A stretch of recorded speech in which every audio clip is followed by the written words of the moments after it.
UMKM menurut undang-undang. Dalam perkembangannya, dunia usaha tidak lagi diklasifikasikan berdasarkan jumlah karyawannya. Berdasarkan Undang-Undang Nomor 20 Tahun 2008 tentang Usaha Mikro, Kecil, dan Menengah (UMKM), pemerintah mengelompokkan jenis usaha berdasarkan kriteria aset dan omzet. Usaha mikro adalah usaha produktif milik orang perorangan dan atau badan usaha perorangan yang memenuhi kriteria kekayaan bersih maksimal Rp 50 juta tidak termasuk tanah dan bangunan tempat usaha. Selain itu, memiliki omzet tahunan maksimal Rp 300 juta.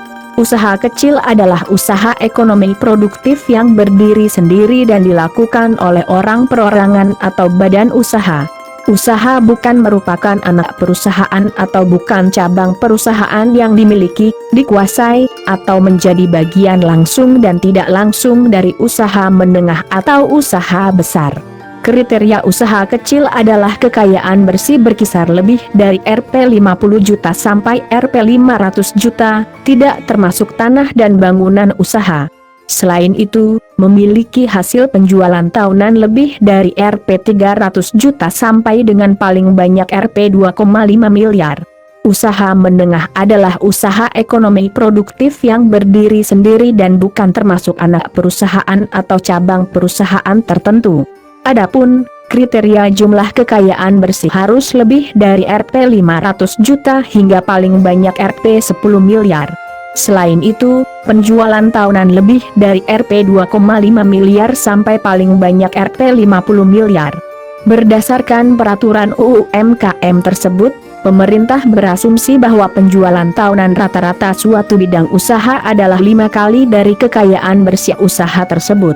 Definisi tersebut sesungguhnya lebih mengacu pada kinerja operasional, karena usaha dengan jumlah karyawan besar sekalipun dapat menjadi usaha kecil jika penjualan tahunan dan kekayaannya rendah. Sebaliknya, perusahaan bisa tergolong usaha besar jika penjualan tahunan dan kekayaannya besar, meski jumlah karyawan hanya sedikit. Hal ini tercermin dari perusahaan-perusahaan baru yang berhasil mengembangkan usaha dalam waktu singkat karena inovasi teknologinya, seperti Google, Facebook, dan Yahoo. Mereka bisa ditetapkan sebagai usaha besar dan bukan UMKM karena mampu meraih pendapatan bombastis, meski jumlah karyawan hanya sedikit. Itulah sekilas tentang pengertian atau apa artinya UMKM. Semoga dapat menambah wawasan dan terima kasih. Jangan lupa like, subscribe dan komentar.